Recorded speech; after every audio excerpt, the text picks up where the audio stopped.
বেতুবাড়ি নামে এক গ্রামে বাস করত জমির উদ্দিন নামে এক কৃষক। জমির উদ্দিন তার স্ত্রী সরলা ও তার কন্যা হিমুকে নিয়ে থাকত। জমির উদ্দিন ছিল অনেক সহজ সরল ও বোকাশোকা মানুষ, আর তার স্ত্রীও অনেক ভালো মনের মানুষ ছিল।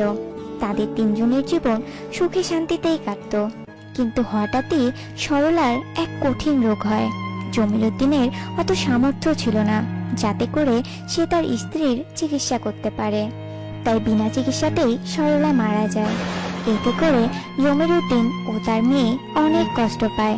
জমির উদ্দিন কিছুই ভাবতে পারছিল না এখন তার ছোট মেয়েকে সে কি করবে। জমির উদ্দিন সব সময় মনমরা হয়ে বসে থাকতো। তার মেয়েটারও কোনো খোঁজ নিত না। অবুঝ মেয়ে, কখনো না খেয়ে ঘুমিয়ে পড়তো। এসব দেখে জমির উদ্দিন অনেক কষ্ট পায় আর তার স্ত্রীর ছবির সামনে কাঁদতে থাকে। সরলা, তুমি আমায় কোন পরিস্থিতিতে রেখে গেলে? এখন আমি কি করব তুমি বলে দাও। আমার মেয়েটা যে অনেক ছোট, ওকে কি আমি সামলাতে পারি? ও শুধু তোমার জন্যই কাঁদে। আজও না খেয়ে কাঁদতে কাঁদতে ঘুমিয়ে পড়েছে। আমি যে ওকে সামলাতে পারছি না। এসব বলে জমির উদ্দিন কাঁদতে থাকে।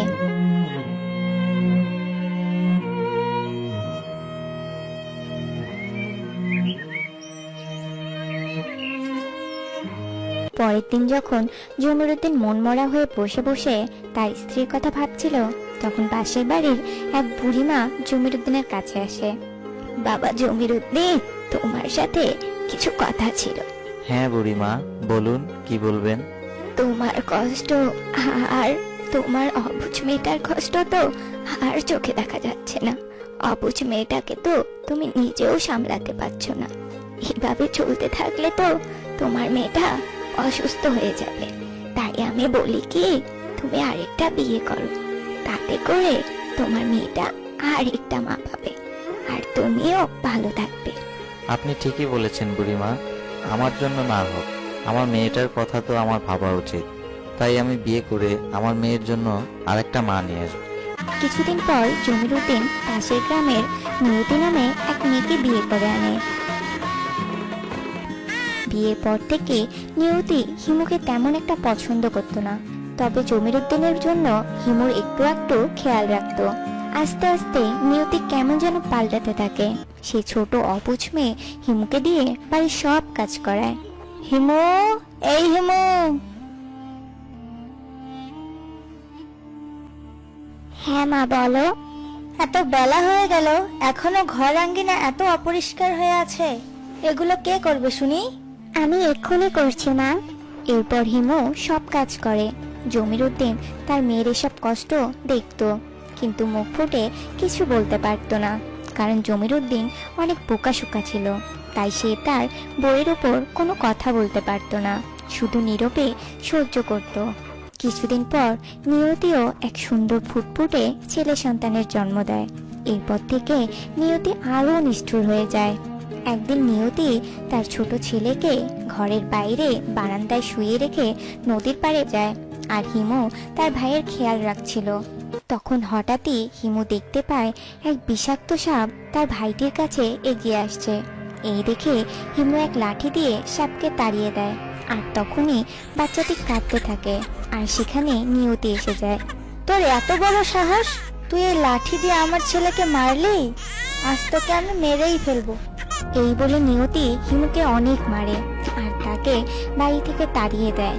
আর হিমু বাড়ি থেকে কাঁদতে কাঁদতে বেরিয়ে এক জঙ্গলে এসে যায়, আর হাঁটতে হাঁটতে ক্লান্ত হয়ে যায়। ওহ, বড্ড ক্লান্ত লাগছে, যাই ওই গাছটার নিচে একটু বিশ্রাম নেই। এই বলে হিমু গাছের নিচে বসে বিশ্রাম নিতে থাকে, আর হঠাৎই সেখানে ঘুমিয়ে পড়ে। আর কিছুক্ষণ পর হঠাৎই সেখানে এক ডাইনি এসে যায়। ডাইনিটি ছিল অনেক ভালো, তার বাচ্চাটিকে দেখে অনেক মায়া লাগে। কতটা সুন্দর বাচ্চা, কি মায়াবী দেখতে, মনে হয় জঙ্গলে এসে হারিয়ে গেছে। এই বলে ডাইনি বাচ্চাটির কাছে যায় আর তাকে কোলে নিয়ে মাথায় হাত বুলাতে থাকে। আর তখনই হিমু ঘুমের মধ্যেই বলতে থাকে, মা তুমি এসেছো? মা জানো তো, নতুন মা আমায় অনেক মারে, আমায় একটুও ভালোবাসে না। জানো তো, মা বলেছে আমি নাকি ভাইকে মেরেছি। কিন্তু আমি কি ভাইকে মারতে পারি বলো? আমি তো ভাইকে বাঁচিয়েছি, কিন্তু মা আমাকে ভুল বুঝে বাড়ি থেকে বের করে দিয়েছে। মা, তুমি আমায় ছেড়ে আর কোথাও যেও না মা।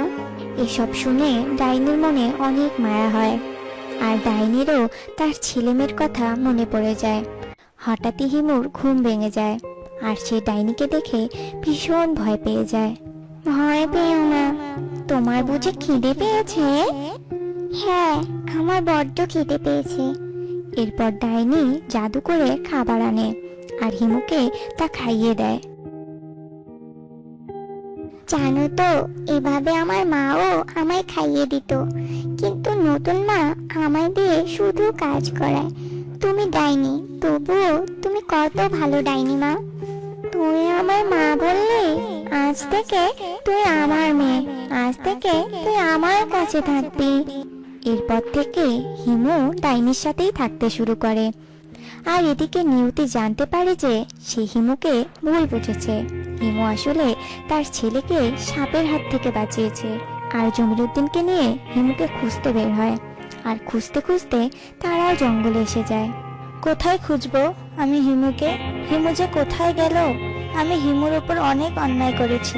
ওকে খুঁজে পেলে আমি আর ওকে দিয়ে কাজ করাবো না, নিজের মেয়ের মতো দেখবো।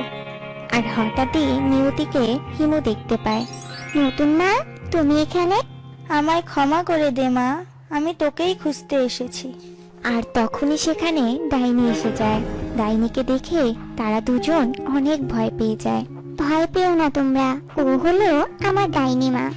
এরপর হিমু তাদের সব কথা খুলে বলে। সব শুনে নিয়তি ডাইনির কাছেও ক্ষমা চায় তার ভুলের জন্য। মা হিমু, তুই আমাকেও ক্ষমা করে দিস মা। আমি তোর সাথে অন্যায়ের কোনো প্রতিবাদ করতে পারিনি। এখন চল মা আমাদের সাথে। তোর নতুন মা তার ভুল বুঝতে পেরেছে। এরপর হিমু তার ডাইনি মাকে বিদায় জানায়, আর নিয়তি আর জমিরুদ্দিনের সাথে বাড়ি চলে যায়। এরপর থেকে নিয়তি আর কখনো হিমুকে দিয়ে কোনো কাজ করাতো না। আর হিমুর ডাইনি মাও হিমুকে মাঝে মাঝে এসে দেখে যেত। এভাবে ভালোই যেত তাদের দিন।